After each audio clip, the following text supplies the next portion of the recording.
we're not here to accept or reject people. The pursuit of truth means you're accepting or rejecting evidence one case at a time, one situation at a time, one investigation at a time. The same scholar may have said something ingenious in some things and absolutely verifiable in some things, and may have not done a great job in some other things. And we can't not benefit from the good that they did. If this was very important for your guidance to know exactly what went down, Allah would have recorded it. The Prophet would have told us about it. So Allah and His Messenger's job is to communicate guidance. If they didn't do so, there's a reason. There's a reason. All you need to know is it wasn't working. That's all you need to know. And every other detail, just put a big none of my business sticker on your notes. Like, just look at that every. أعوذ بالله من الشيطان الرجيم. يا أيها النبي اتق الله ولا تطع الكافرين والمنافقين إن الله كان عليما حكيما. رب اشرح لي صدري ويسر لي أمري واحلل عقدة من لساني يفقهوا قولي فالحمد لله والصلاة والسلام على رسول الله وعلى آله وصحبه أجمعين أما بعد. So everyone, assalamu alaikum wa rahmatullahi ta'ala wa barakatuh. I talked to you about the historical analysis based on reliable reports. Another thing I'll say here is that this is something that you'll get exposed to over the course of the month. We believe in a religion that emphasizes the importance of verification, and it emphasizes the importance of following knowledge and not following things that are uncertain. Like, we pursue truth, we pursue certainty. That's part of the core DNA of Islam, right? We don't just believe in something because it feels good to believe in it. And we don't believe in something because our parents told us to believe in it. That's actually the Qur'an's criticism of other religions, that they're not based on reason and the pursuit of truth. If you were to boil down the pursuits in our religion, they just boil down to two things: the pursuit of truth and the pursuit of justice. That's it. Those are the two pursuits. And the ultimate truth is Allah in that sense too, right? So you'll find the legacies of the prophets, all the debates that are mentioned in the Qur'an, all their struggles that are mentioned in the Qur'an boil down to those two things: the pursuit of truth and the pursuit of justice. The Qur'an criticizes two key groups of people. One group of people that were engaged in injustices. They're unjust to the orphan, or unjust to, innocent people. They kill unjustly, they steal unjustly, they violate the rights of the weak, etc., etc. That's injustice. That's the battle against injustice. And then there are people that spread falsehood. It's a battle for truth. It's the pursuit of truth. And within that pursuit of truth, the Qur'an even comes after people that claim to be people of knowledge, like the rabbis, right? They had knowledge, but they were using their legitimacy, their titles, to bend the truth to what served their interests. So Allah even exposed that people that claim some sort of copyright or some kind of license to the truth can actually become corrupt also. That they can use it for whatever other means, political means and other sorts of means. Our history, Muslim history, is not immune from these problems. We don't have a glorious, cleansed, detoxed history. We have a difficult history. And there are people who made up stories about our religion, and then they popularized those stories. That happened, right? And then the problem is when we, over time, became passive as a civilization, we became passive Muslims. So you've heard certain stories growing up, and that's your Islam. Your Islam is based on these stories that you've heard your whole life. And then someone comes along and says, actually, that's not a real thing. That's not legit, etc. You're like, oh, this is what you think my parents, my villager, my the biggest beard uncle I know told me this story. How can it be wrong, etc., etc. We have this idea of appeal to authority. Who are you to question something when someone so much older than you, or someone so much more credentialed than you, didn't question it? The problem isn't, truth doesn't come from an age. Truth doesn't come from a person. Truth comes from evidence, right? So you have to follow the evidence. You have to follow to the source. And we apply this in every other situation except for our religion, unfortunately, right? So Muslims became far more interested in, I'm just gonna not think about something and just take it for what it is and not question it. I'm not telling you to question everything and become a skeptic. However, there are things that you don't have a choice but to challenge it. Because your fitrah goes against it. The Qur'an goes against it. The legacy of our Prophet ﷺ goes against it. And there's going to be things like that are sometimes even mentioned in our books. There are things that are problematic that are mentioned in our books. That's a fact. You can't get around it, Not too long ago, we were studying Surah Al-Qalam. And Noon wal qalami wa ma yasturun. right? And Noon is one of the letters that is not translated. It's just Allah said Noon, right? So the Sahaba, many of them had opinions about what Noon means. And one of the suggested meanings of Noon from some of the companions of the Prophet ﷺ was that it's a giant whale in the sky, a whale in space. And on the fin of that whale, the earth is spinning, right? That's an opinion found in classical tafsir. Now, do we accept that opinion?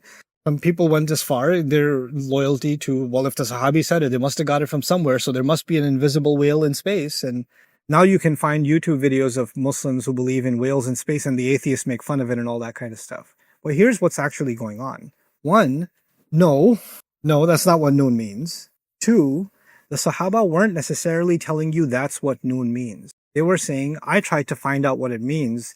I asked around. The only thing I came across is this story about Noon. That's all I've ever heard. But I still don't know what it means. So just because they're citing this thing about Noon doesn't mean that's what they believe. That's all they found when they asked around. Meaning they were explorers themselves. They weren't just taking something and saying, I don't know. This is telling you that the legacy of the prophets, of the Sahaba, radiallahu anhum ajma'in, was actually exploration. They were thinking about the word of Allah and trying to find out what it means. Actually, that whole story about a whale and the fin, that's from Jewish tradition. And there were Jewish tribes in the area, and that story was floating around about what that Noon might mean. So what I'm saying is history is more complex than I just found it in a book. There's more going on. And we are supposed to be a sophisticated civilization. We're supposed to be thinking more deeply and more critically. There's two extremes now. Either if I found it in a book written by somebody, some sheikh, somebody I consider like the Catholics have the Pope. We have popified figures in Islam too. So if they said it, khalas, that's the end of it, right? There's that level of loyalty to the scholar. Or there is forget about the scholarship. They talked about a whale. Who needs scholarship? Right? There's these two extremes. Either throw out the whole kitchen sink or take the whole thing. No, we're not here to accept or reject people. The pursuit of truth means you're accepting or rejecting evidence one case at a time, one situation at a time, one investigation at a time. The same scholar may have said something ingenious in some things and absolutely verifiable in some things, and may have not done a great job in some other things. And we can't not benefit from the good that they did because we found something. And this new psychosis that Muslims have developed. Oh, I found the sheikh, he made a mistake. I don't understand this psychological disorder. You found a human being who made a mistake? Congratulations to you. I was really happy for you. Now that I found that they made a mistake, you can't listen to anything they ever say. Well, thank Allah, the person who's saying it has never made a mistake, which is why we should listen to everything they always say, right? Because they crossed the threshold for not making mistakes. They have immunity. They took a vaccine. They have a khata vaccine, right? They took that. Everybody else, they can find the mistakes of except themselves. SubhanAllah. This is what happens when we become obsessed with personalities as opposed to obsessed with the argument, with the evidence. And so what I'm saying here in the first historical analysis based on reliable reports is what I mean. We have to take a critical look at history. We have to take a critical look at the evidence that we have and how reliable it is and where does it originate from and how far back can we take it. And if it's not 100% and if it's 70%, we should be comfortable saying, hey, that's 70%. We can't be entirely sure. So how does that impact our understanding of the Quran? Here's how it impacts it. The Quran is absolute. The Quran is the explicit word of Allah. It's spelled out. And then you have some reports that may not be as reliable. You cannot take the stuff that's not as reliable and use it to override the meaning of that which is qat'i. You cannot take the dhanni, the implicit, and override the explicit. You understand? And that's what often we do. We often take the words of the Quran and we take a report, and the report is not the strongest evidence, and we start imposing it onto the ayah when the ayah isn't saying that. But we're going to engage in that journey. I'm setting that stage. I'm preparing you for the stuff that's coming, right? Because that's one of the grunt works, so one of the difficult tasks we're going to have to engage in. Anyway, so the second is the development of who is An-Nabi alayhi salatu wasalam to us. This is going to be a development, like what we feel about the Prophet ﷺ in the beginning of the surah and how our feelings towards him and our understanding of him evolves and changes. It's actually, he also is undergoing a kind of special training in this surah because he's being tested, alayhi salatu wasalam, in unique ways that he has not been tested before. And it's crazy to say, right? Rasulullah ﷺ has been tested in so many ways. You would think almost towards the end of the seerah of the Prophet ﷺ, this is now 5th or nearly the 6th year of the migration, right? So if you count it, it's about 18 out of the 23 years of revelation are practically gone. 18 out of 23. You would think the big tests are all over. No, no, no. Some of the toughest tests are just now. After all of that, now we're landing there. So, and then of course, there are going to be different elements in this surah. I could have given you an overview of all the subjects in this surah. I haven't. But we're going to see different elements, and we're going to make sure we understand how each of those elements are actually, they look separate, but they're working together. I've read non-Muslim literature, Orientalist literature on this surah. There are people who claim that the Quran is an incoherent text. What that means is the Quran's surahs or chapters, they're not quite chapters, they don't make any logical sense. They're all over the place, right? They don't come together. The subject keeps moving and shifting and things like that. There's no chapter-like organization in the Quran. And the number one surah they quote to claim that the Quran is incoherent and doesn't have any structural integrity or flow, logical flow, is Surah Al-Ahzab. They use this as the case they make for the incoherence of the Quran. We're going to look at Surah Al-Ahzab as a case of the remarkable coherence of the Quran. Well, we're going to do the opposite. We're going to look at how beautifully things are tied together in a way only Allah can do. Human beings can't. Okay. And finally, we're going to look at certain anchors and the connections to previous revelations. What that means is there are certain key terms in this surah, and we're going to see how those key terms were used in surahs that were revealed before this surah, and how those terms are reaching a climax as they approach this surah. Okay, so that's our 4-step process. You'll see it throughout the month, inshallah. Now I want to share something with you. I don't just want to give you lectures about the surah. I want to give you certain things that even beyond the study that you're going to do with me this month, in your own study of the Quran, in your own exploration of the Quran, there are some things I want you to become mindful of. I want you to have certain tools that'll help you think about the Quran better and more effectively. And so one part of the Quran is when Allah is commenting on an event in the Prophet's life. Sallallahu Alaihi Wasallam. There's different pieces of the Quran, right? There's oaths in the Quran and parables in the Quran and stories in the Quran and laws in the Quran, etc., etc. There's all these different components. One component is Allah is talking about an event in the seerah, in the Prophet's life. Sallallahu Alaihi Wasallam. When you get to a place in the Quran when Allah is talking about one of the events in his life, then here's a suggested process. First, understand the historical event. So in this case, I told you there are 4 historical events we're going to try to understand, right? But first, you don't even look at the ayah. You're just trying to understand the historical event. What happened? Then you're going to look at the revelation, the Quran, as a commentary on that event. And again, let me pause here and help you understand what I mean by that. It's actually pretty deep. Hey guys, hey you guys. Okay, we're having too much fun though. I'm jealous. Okay, so here's what I mean. Let's just say there's news about what Trump tweeted today, or something, or there's news from Ukraine, or there's news from the United Nations. Something. There's some news event. It's spread. The news spread. But there's one expert that you trust. There's an analyst, there's a scholar, there's a researcher, there's a geopolitical thinker, etc., etc. You're like, okay, everybody's talking about this event, but I don't want to hear from a 14-year-old what they think and a TikToker. I want to go to this expert. I want to get their opinion on how do I understand this event?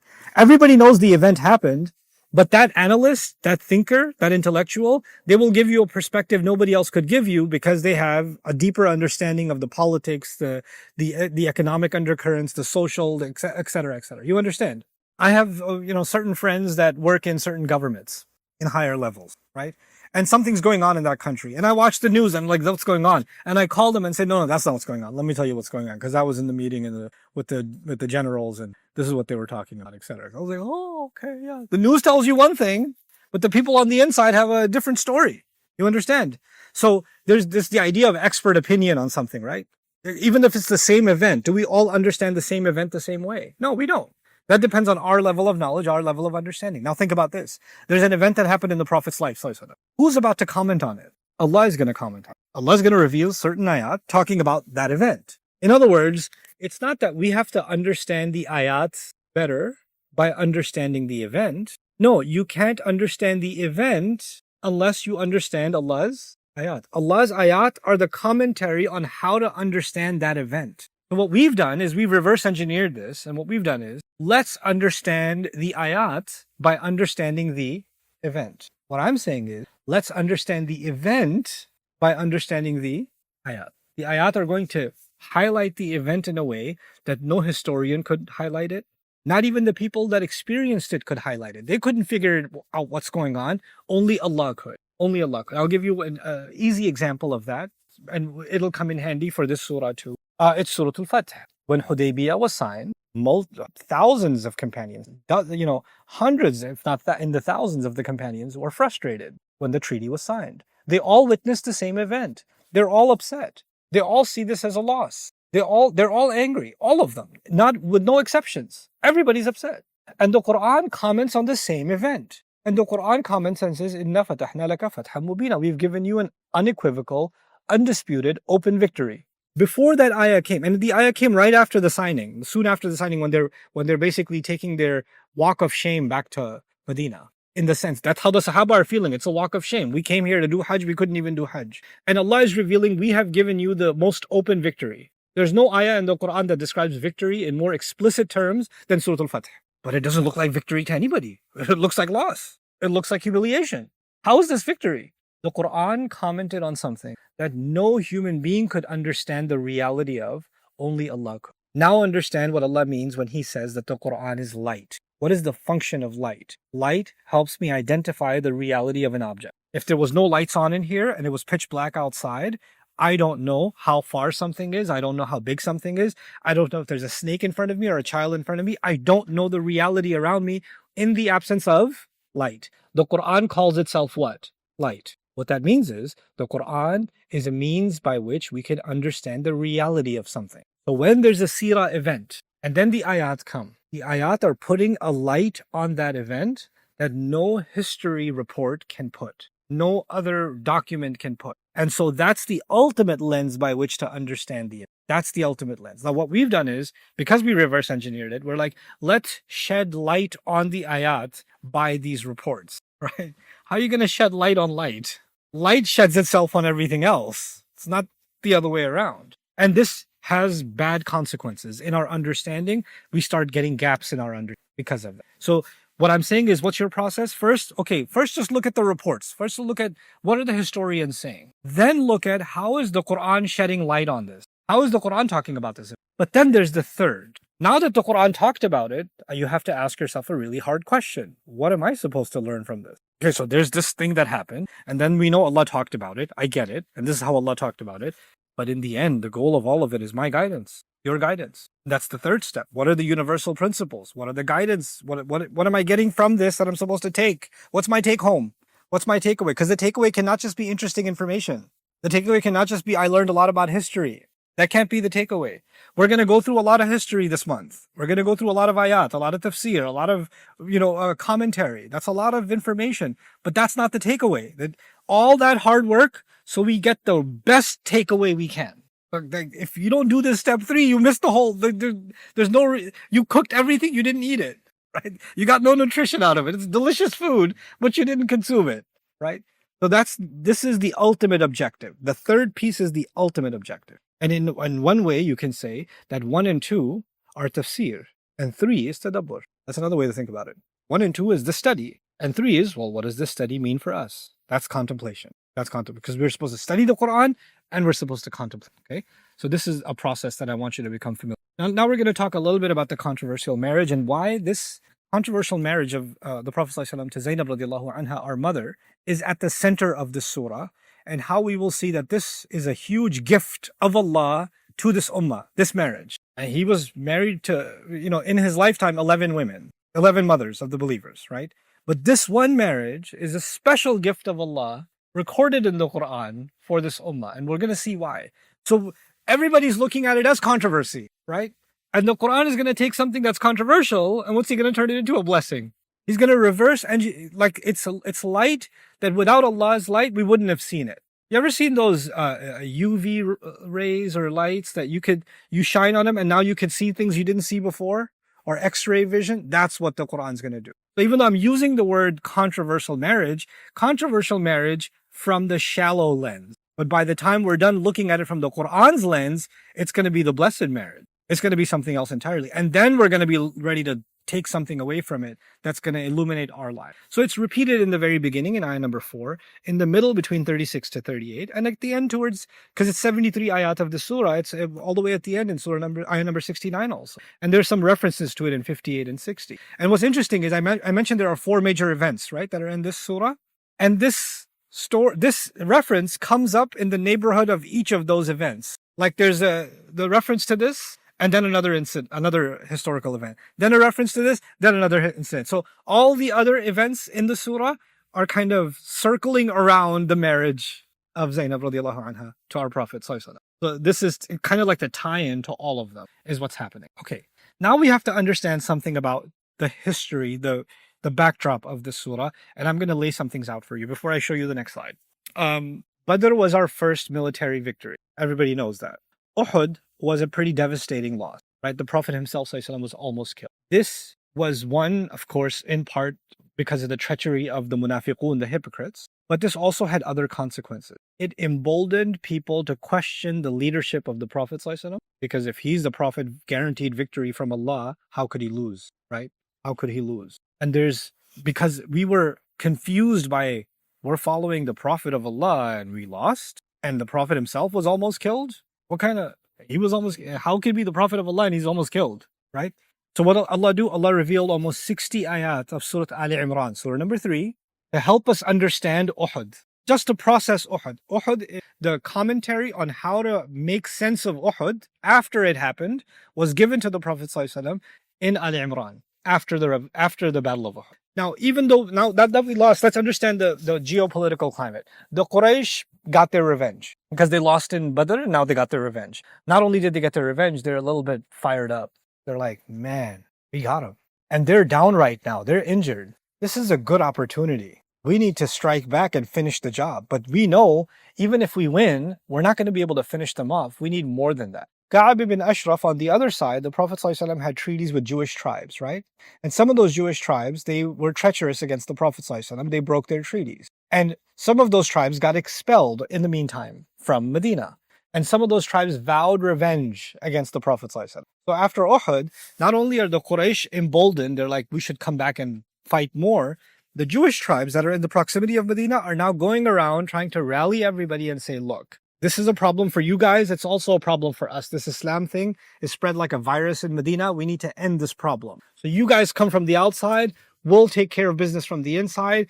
And it's going to be easy money. Let's just kill all these people and take all their lands, all their homes, enslave their, women and children, whatever we got to do. We'll just take all of it. And if the two of us are not enough, let's convince other tribes that this is going to be easy money, easy victory. Let's get us all together, which is Al-Ahzab, the different groups, different tribes, all thinking this is going to be an easy victory because we're all together. And now these legions of, tens of thousands are coming for the city of Medina. This is not a battle that's going to happen on the battlefield. It's going to happen inside the city. So this is civilian warfare. It's not battlefield warfare. They are completely okay with killing civilians. Badr and Uhud were on a battlefield. This is going to be inside the city of Medina, right? So and the enemy is now okay with killing civilians, which is a lesson by itself, right? And it's not one of them that's okay with the killing of civilians. Ahzab, groups of them, are okay with the killing of civilians because they each see some level of economic benefit for them. They're not even ideologically interested in killing the Muslims. They're just interested in killing the Muslims because it's going to bring them easy money. Sound familiar? Right? And they're all completely okay with it together. And so they come as an onslaught against the Muslims. Now, the only thing Muslims can do is dig a trench, by one Sahabi's suggestion, to keep them from entering the city and basically creating rampage and mass murder, right? So all the Muslims can do is survive this wave. And of course they do, alhamdulillah, right? By Allah's permission, Allah's going to comment on that in the surah. This final attack failed. Now, I want you to understand this failure and why this failure is so crucial from the Quraysh's perspective. The Quraysh are the big dog. They're the US of the time, okay? If the Quraysh come and attack, other people might get more brave and join. Now that they couldn't get far, they lost, or they didn't win, rather. It's expensive to come out and bring your military. It's expensive to pay for your military convoys, their food, their supplies, their water, their animals, right? Their upkeep, their housing, and all of it, and tending to the sick, because they're all camped out in the desert outside Medina. It's a campground. So they have to build an entire base and stay there for weeks and weeks and weeks on end. It gets more and more and more expensive. And all those tribes that joined, they joined because it's going to be easy money. So it's going to get a good return on investment. But now they're losing money by the day and there's no return on investment. They're losing all this cash. And eventually winds come and campfires turn over, animals die, and food gets destroyed, and sickness spreads, and they're like, oh, you know what, forget it, I'm out of here. One by one, the tribes, some of the tribes that were coming in for easy monies, they start slipping away. This wasn't worth it. This was a bad idea. This was a bad investment. Eventually, Quraysh pulls back too. They can't hold on to the siege. When they pull back, it's not the small tribes that lose credibility. Who actually loses credibility? Quraysh. And the Quraysh now know the next time they ask, hey, let's get together and kill Muslims, people aren't going to, yeah, we did that already, thanks. We're not doing that with you again. That already cost us a lot of money, and it was a big waste of time. No, thank you. We're done with that. So now they don't have the kind of clout and the kind of influence that they had before this humiliating law. This is the nature of big powers. When big powers make a move and they influence smaller powers to join them, but when they fail in the mission, then they lose credibility across the. Sound familiar?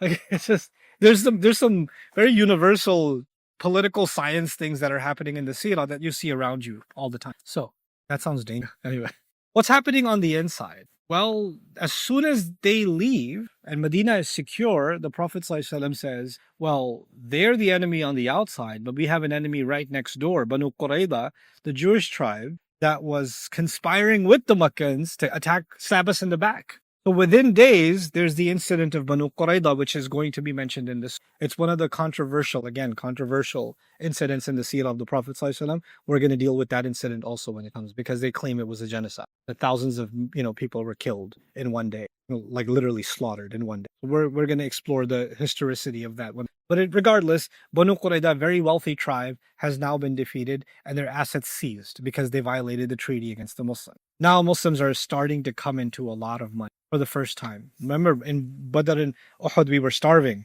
but now money is starting to come in. So now Muslims, for the first time, the Quraysh have been weakened and the Muslims have been strengthened. So the things are politically changing in the region. Within the next year or so, 7-8 months to a year, there's going to be the Treaty of Hudaybiyah. These are the 7-8 months before the Treaty of Hudaybiyah. So the tide is already turning in favor of the Muslims, so much so that they're bold enough that they're going to go and attempt to make Hajj. Because Hudaybiyah is an attempt to make Hajj, right?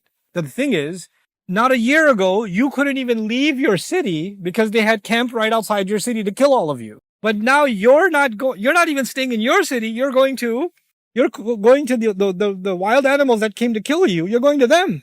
And you don't go to Hajj armed to the teeth. You go to Hajj basically only with the dagger that you're going to slaughter your animal with. Basically, you go to the Hajj essentially unarmed. And they're going to go. If there was ever a time to kill all the Muslims easily, it would be when they went for Hajj, right? The fact that they go and they go in large number. They don't go in small number. When they go in that large number, all the other tribes see that these Muslims are going to do Hajj unarmed like that to Makkah. Serious, man. Wow. That's a show of strength. Everybody's thinking they're going to come back dead. Their dead bodies are going to return. بل ظننتم أن لن ينقلب الرسول والمؤمنون إلى أهليهم أبدا وزين ذلك في قلوبكم وظننتم ظن السوء وكنتم قوما بورا. Surah Al-Fath even describes this. The hypocrites in Medina were convinced that when you leave for Hajj, you ain't coming back. You're all going to die. And they love the idea that they're just going to die off. وزين ذلك في قلوبكم. The thought of that was really good, beautiful in your minds. You thought it was a lovely idea that we didn't have to kill them. They're going to go get themselves killed. When they come back unscathed, back to Medina, what message does it send to all of the region? Muslims are untouchable. They went into the lion's den, opened the lion's mouth, looked inside, and came back. They have basically won the region politically, as far as influence, without ever using any military tactic. Hudaybiyah is a statement that Quraysh have no teeth, all bark and no bite. So even though the Muslims thought it was a loss, it was actually a massive victory. You understand?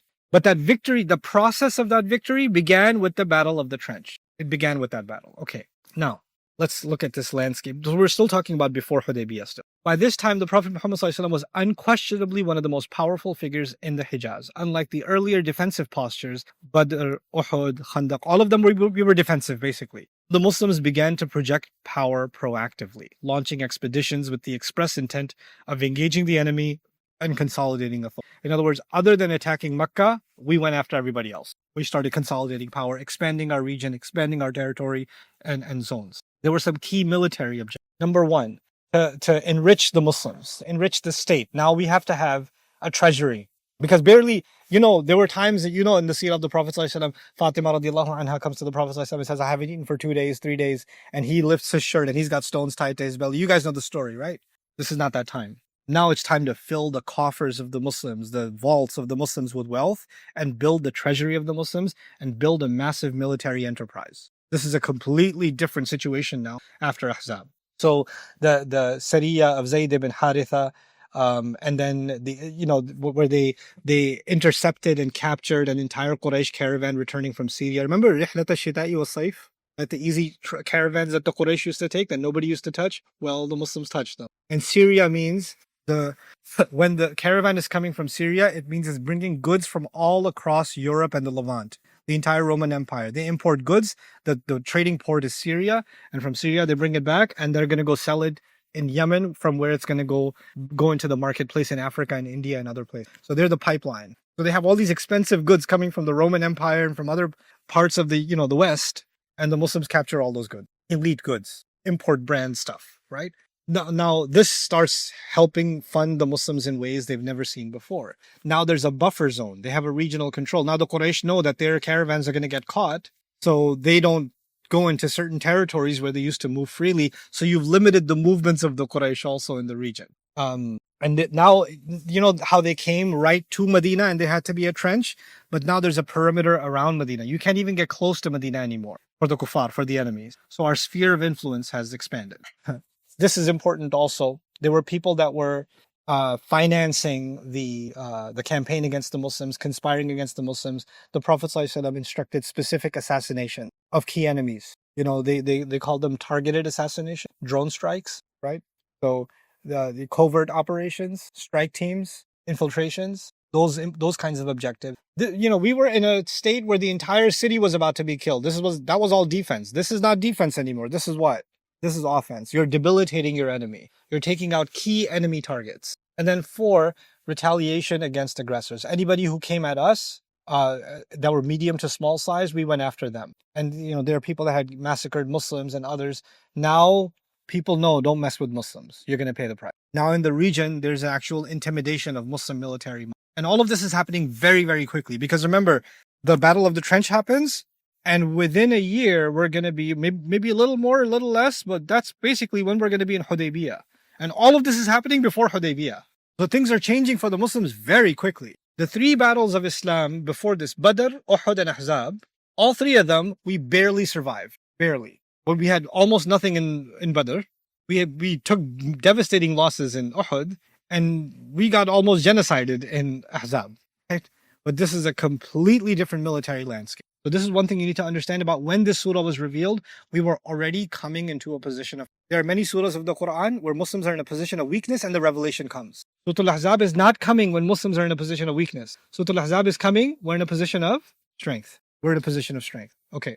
The Quraysh's hostility remained potent. Still, even though we were winning, they're still our enemies. The Khaybar's Jews, Banu Nadir, Banu Qaynuqa, they also started joining forces, and they still represent a threat against the Muslims. But now we are in a different stage. We used to be in a survival stage. We are now in internal stabilization.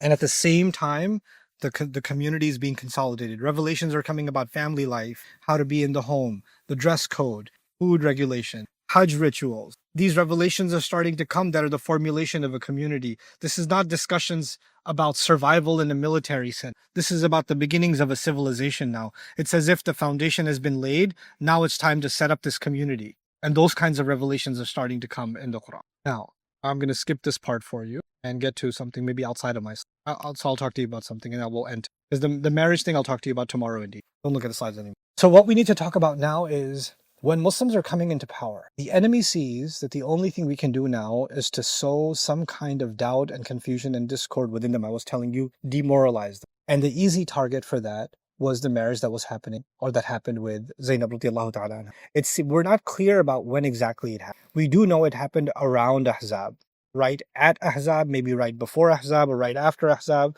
It's something there in that time that this marriage had, right?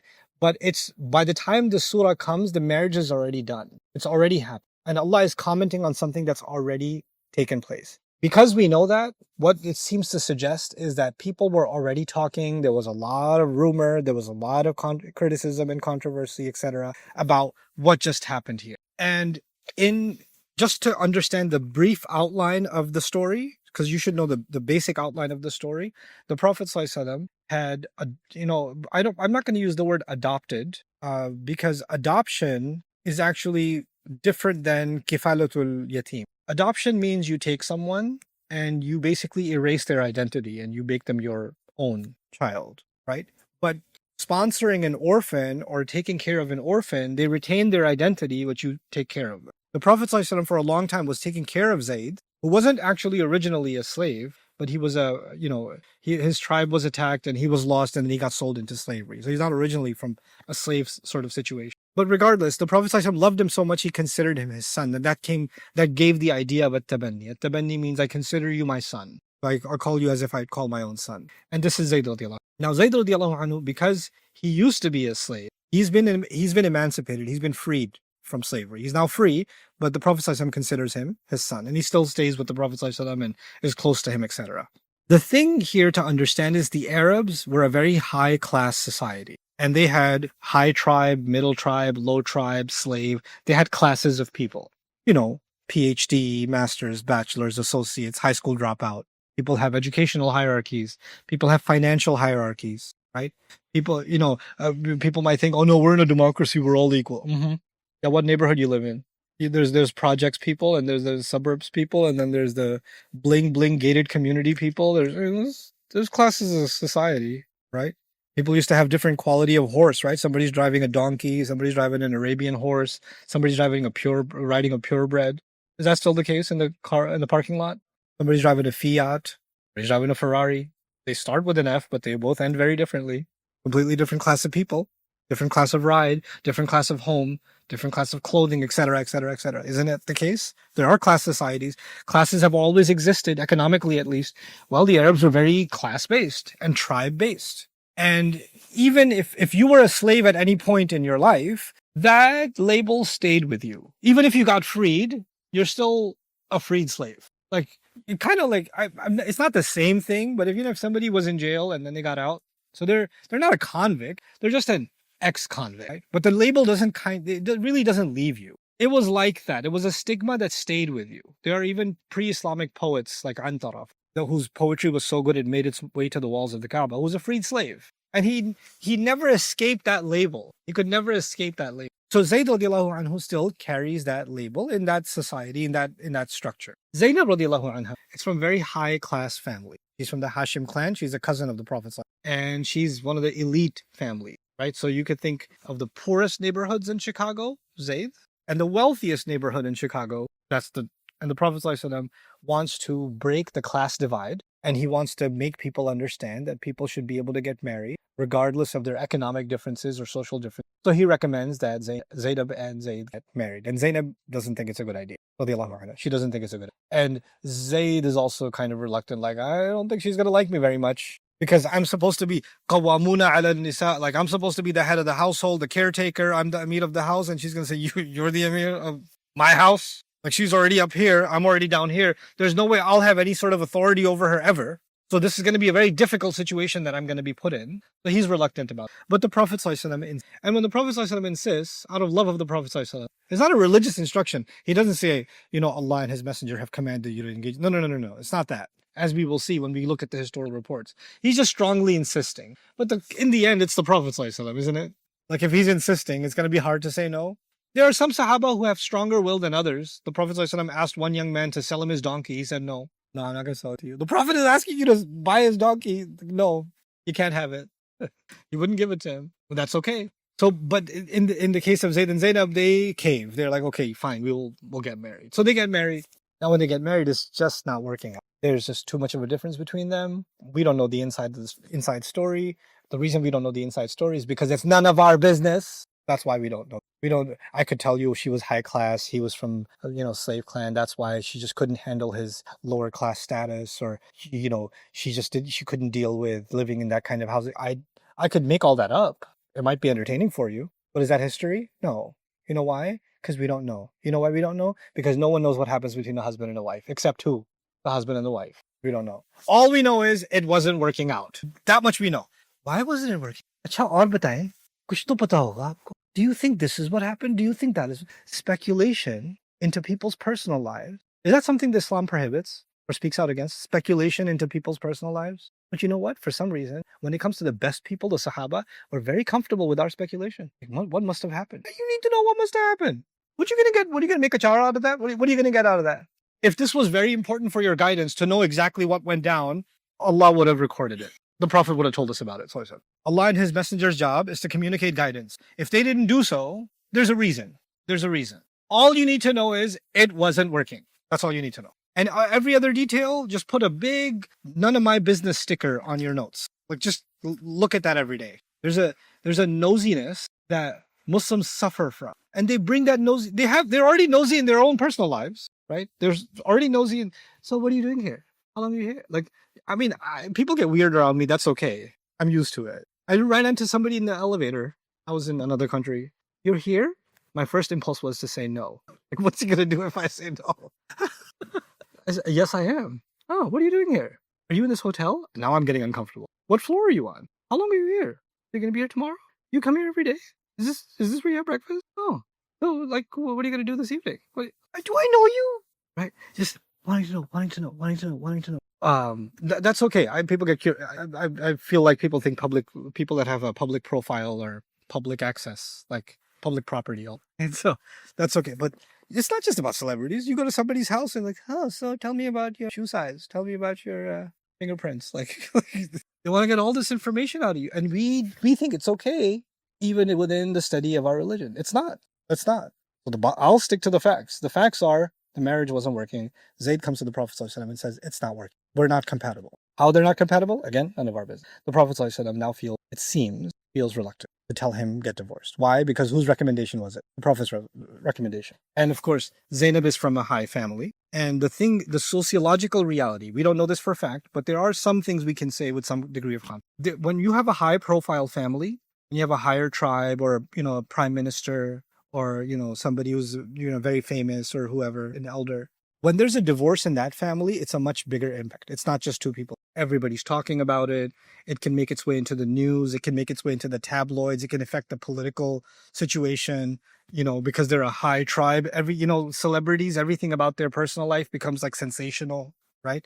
So it's not like everyday people having a relationship problem. This becomes a much bigger problem when it's high profile, right? And it's much more looked down upon. That's why, royal princes and princesses, et cetera, they get married, but they don't get divorced. And even if they do all kinds of stuff, but they don't get divorced because it's a bad look.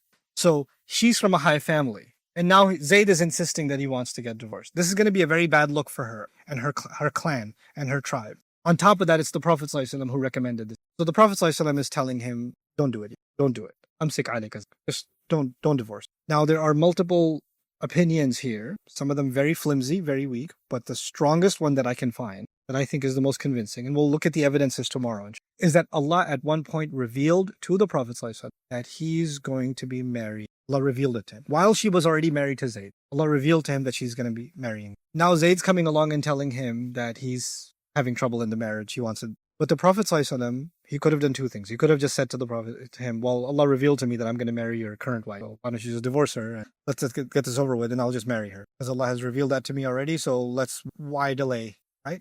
But what does he do? He says, keep your wife, have taqwa of Allah, do the best you can, basically. Stay in the marriage. The question then is, if he knew that he's going to marry her, why is he telling him to stay in that marriage? Again, we don't know why exactly, because Allah didn't. Allah just said that he was hiding the true intent, meaning the true intent was Allah has revealed to him that this marriage is going to happen. He didn't want to say. Why?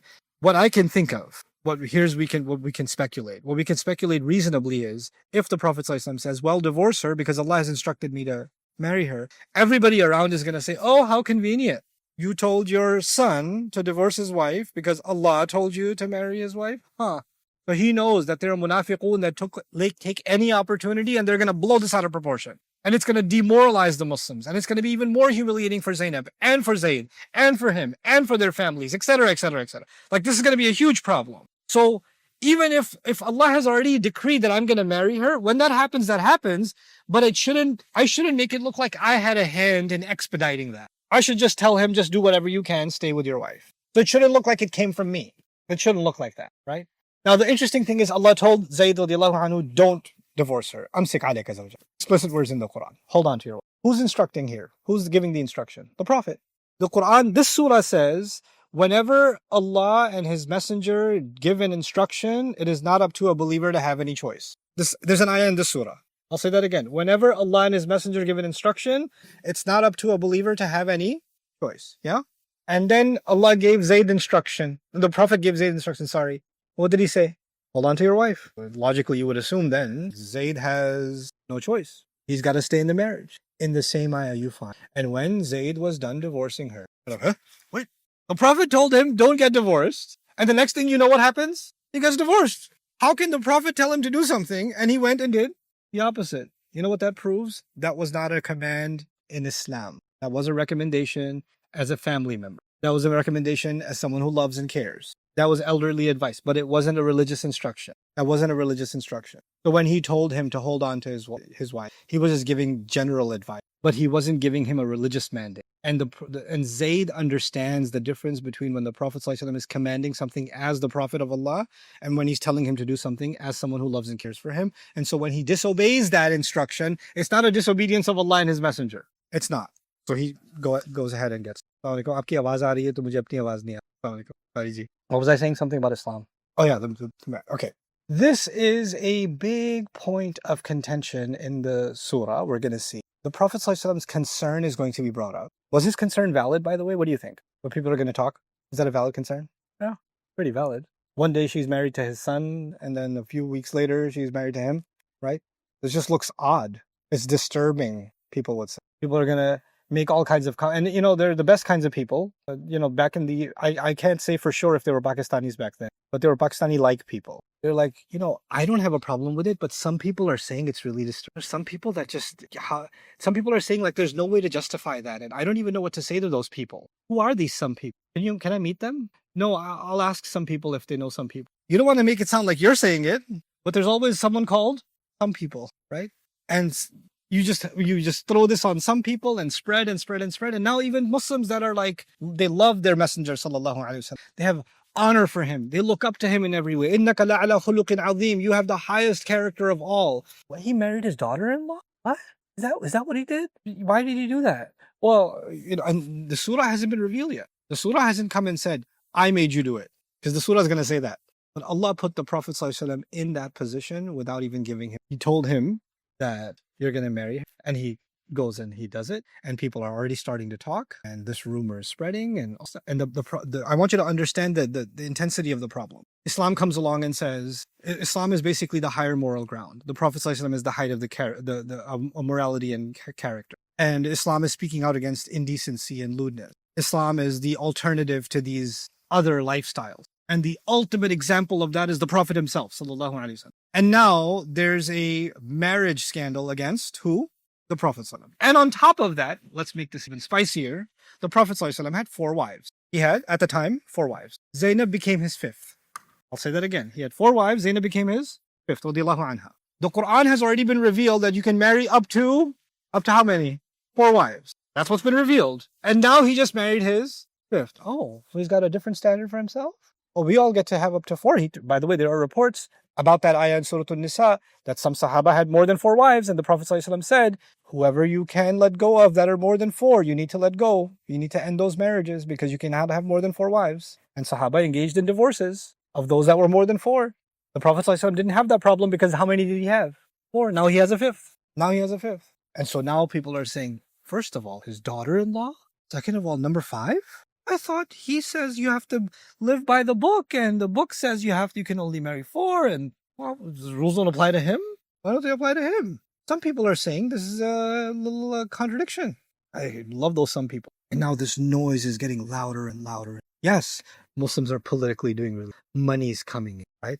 But I want you to understand this from the hypocrites' vantage. They're starting to, the innocent Muslim, they're starting to not have an answer for what they're saying. Let's think of it from the perspective of the wives of the Prophet, because they're his wives. Why did he? They're having a thought. And then on top of that, not only did he marry Zainab, radiallahu anha, on top of that, a lot of money has come in, right?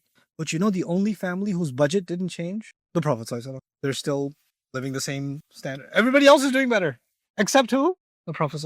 And the wives are like, so our lives are no better, and now there's even another mouth to feed?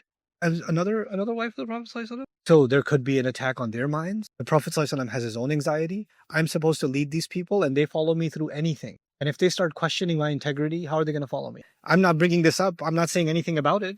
But they're already talking. So there's the Prophet's perspective, the vantage point. There's the Ummahatul Mu'mineen's vantage point. There's the believers' vantage point. There's the Munafiqun's vantage point. And of course, the Yahud are loving it. They're absolutely loving it. Like this is exactly what we wanted. We wanted him to be brought down to a level where they no longer look up to him. They put him, he's taken down from his pedestal in the eyes of the Muslim. In that entire climate, we're going to see how Allah is going to comment this entire, what Allah is going to us. And what's amazing to me, we're going to get into this tomorrow, but what's amazing to me about this surah, the opening of this, is Allah did not concern himself with what the Muslims think. Allah did not concern himself with what the kuffar are saying. Allah did not concern himself with the munafiqun. Allah did not concern himself with the mothers of the believers. He's concerned with none of them. His only concern at the very top of the surah is, Ya ayyuhan nabi ittaqillah. Prophet, whose status is high and elevated. Remember I told you his status is high and elevated?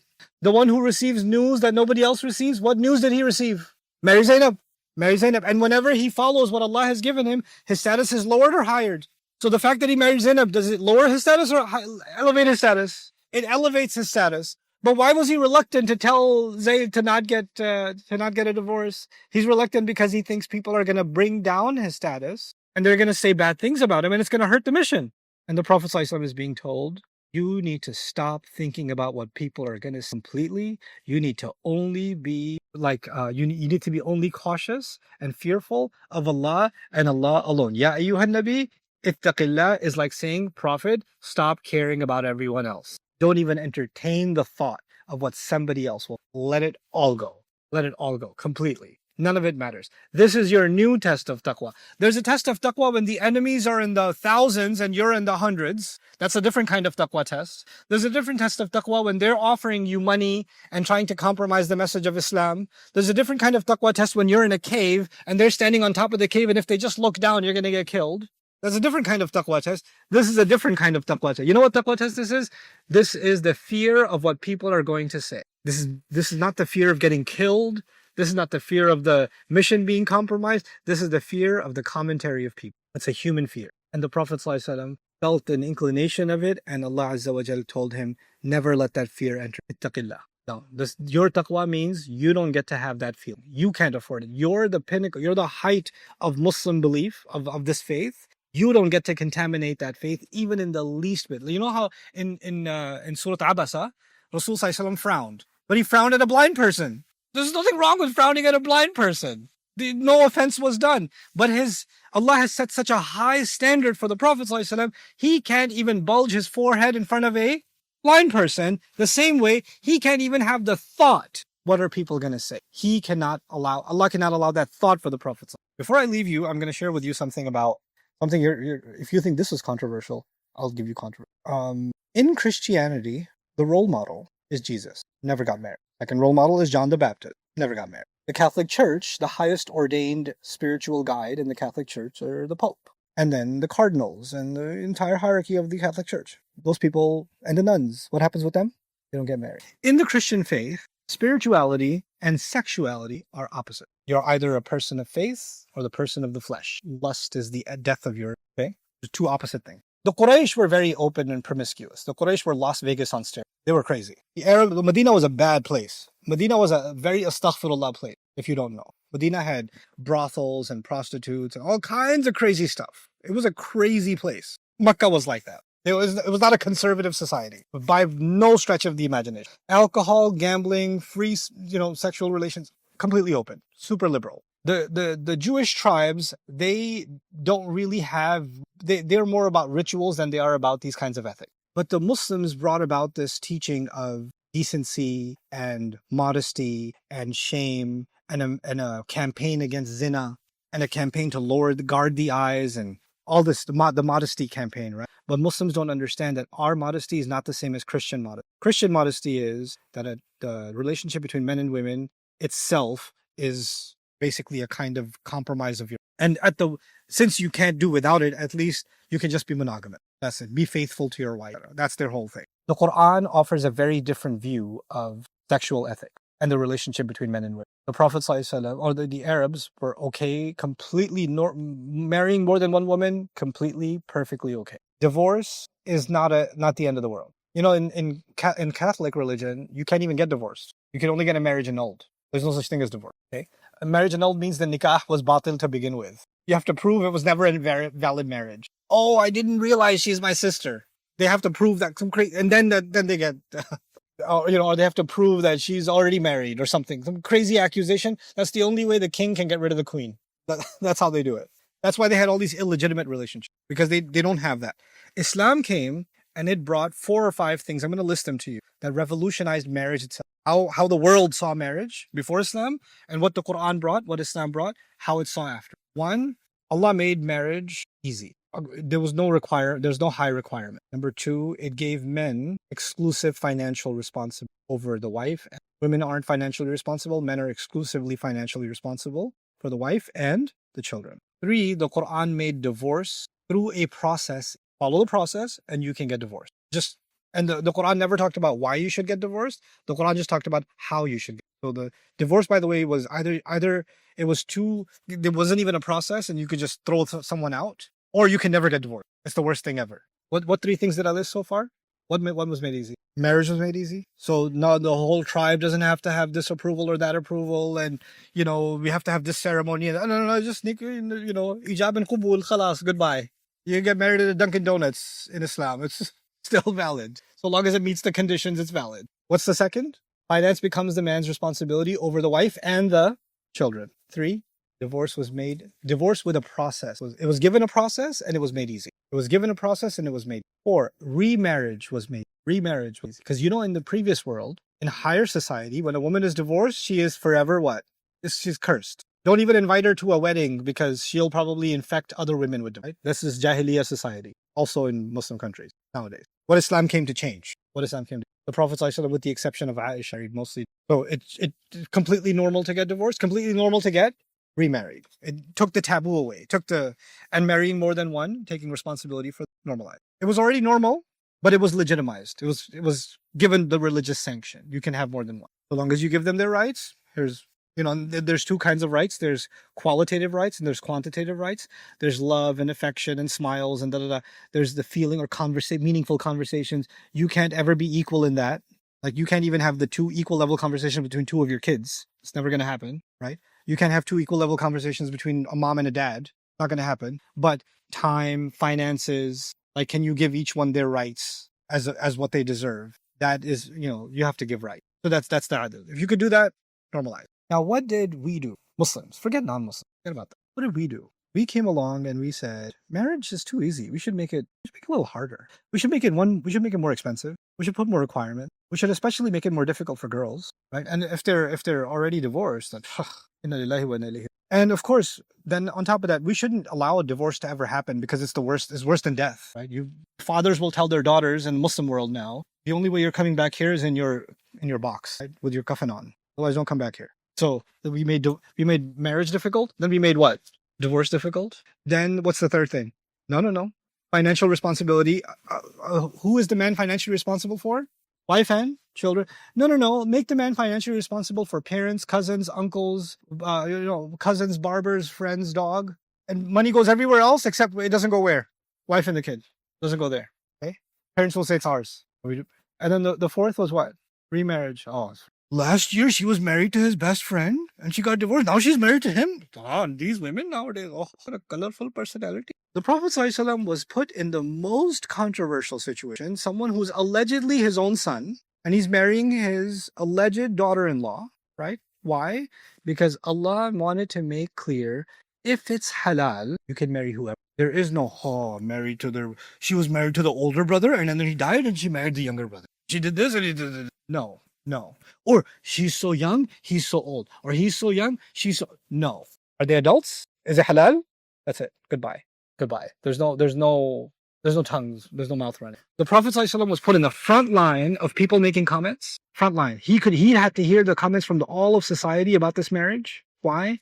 Because Allah wanted him to be just like he has to be in the front of the battlefield, right? He's in the front of this battlefield, taking all the arrows of people's mouths so that he breaks something. If he can take it, anybody can take it. If it's halal, it's not a problem. If it's halal, it's not a problem. If Allah made the fifth one halal for him, and he didn't make that halal for anybody else, then he's going to do it because Allah made it halal for him. I don't care what anybody else said. If you live in a society where a second wife is haram for you, and a third wife is haram for you, the fourth, forget even the thought of a second wife is haram for you, right?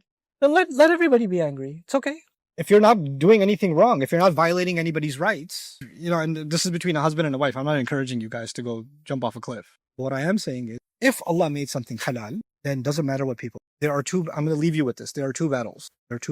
One battle in Islam is to fight against the haram. Please understand this clearly. One battle in Islam is to fight against the haram. The other battle in Islam is to stand up for what is halal. You have to stand up for what is halal because corrupt society will make haram easy and corrupt society will look down on halal. They'll make comments about the halal. And you have to stand up for the halal and take the hits for the sake of the halal. And the first one who took those hits was Rasulullah sallallahu alaihi wasallam. This marriage represents the breaking of all the taboos people create that have no basis in this deen. If Allah has no problem with it, then nobody can run their mouth. ذَلِكُمْ قَوْلُكُمْ بِأَفْوَاهِكُمْ وَاللَّهُ يَقُولُ الْحَقِّ وَهُوَ يَهْدِي. That's what this marriage actually represents. That's what the wisdom of this marriage. And we're going to dive deep into this, the incident and what we can pick out from it. But the most important thing you need to take from it is how the Quran challenged social ignorance. What are people going to say? People are going to talk. And by the way, who are those people? Do you know who they are? No one knows. But everyone's afraid of them. You know who they are? You. And you, and you, and you. And everybody's afraid of everybody else's mouth. And you know what? That's when you're afraid of people's mouths, that's when you can only have one fear in your heart. Either you have the fear of Allah in your heart, or you have the fear of the people's mouths in your heart. Allah did not give you how many hearts? 2 hearts. You can have 1 heart for the people's fear, 1 heart for Allah's fear. مَا جَعَلَ اللَّهُ لِرَجُلٍ مِّن قَلْبَيْنِ فِي جَوْفِهِ. Allah did not put 2 hearts inside of any man. And the first of that, the frontier of that battle is fought by the Prophet himself. So that's why he's told, Ya ayyuhan nabi, ittaqil. Will not reduce your, it only elevates your. They're liberating society from the chains that bind them down. وَيَضَعُ عَنْهُمْ إِصْرَهُمْ وَالْأَغْلَالَ الَّتِي كَانَتْ عَلَيْهِمْ. Syrian refugees, flood refugees, Rohingya refugees, earthquake refugees. And you have refugees in, let's say, America it's illegal to, whatever, but imagine refugee communities, right? And all their husbands have died in war zones, etc. And they have children. And there are men that are capable and want to marry more than one, but it's been made haram for them culturally. What's going to happen to those women? Nobody will fulfill their right. Those children will not have a father figure. Nobody will take care of them. Crime will increase. Losing the faith will increase. Corruption will increase in society. Desperation will increase in society. All why? Because we didn't stand up for something halal. By the way, every time you close one door to halal, any door to halal, every time you close it, what opens? Doors to haram open. Guaranteed. Every time you close a door to any halal, it will open multiple doors to other haram. Then you only get to blame yourself for closing the door to the halal. That's the reality. Rasulullah is being told marriage in Islam is beautiful. It's fluid, it's open, it's in a sense very liberal. You can marry whoever. There's no class restriction. If it doesn't work out, that's okay. There's no till death do us part. That's okay, so long as we can be good to each other, so long as we can hold up the taqwa of Allah. I can be a good husband to you, you can be a good wife to me, we should stay together. If we're not able to do that anymore, what's my mother going to say? What's my father going to say? What's my uncle going to say? What's going to happen to the kids? What's going to happen to... Hold on a second, what's going to happen to the kids? Who's more concerned about the kids, you or Allah? Like, Allah is not concerned about the kids? We'll talk about that too. How does Allah protect kids in a divorce? We have to talk about that. It'll come. It'll come. Because Allah never allows something that creates fitna. Allah only يُحِلُّ لَهُمُ الطَّيِّبَاتِ. Allah only makes things halal that are good and pure. وَيُحَرِّمُ عَلَيْهِمُ الْخَبَائِثِ. He only makes things haram that are filthy inherently. So when you close a door to halal, you are opening the door to filth. You're creating filth. It's our lack of understanding of the halal that we run away from it so quickly, and we create a new set of rules, boxes that society creates. Now Muslims live in more boxes made by people than ever made by Allah. We live in cage society. We live in cage societies. That's the truth of it. And Allah is going to call those cultural standards what they are: running your mouth. That's all it is. ذَلِكُمْ قَوْلُكُمْ بِأَفْوَاهِكُمْ. These are just words that just come out of your mouth.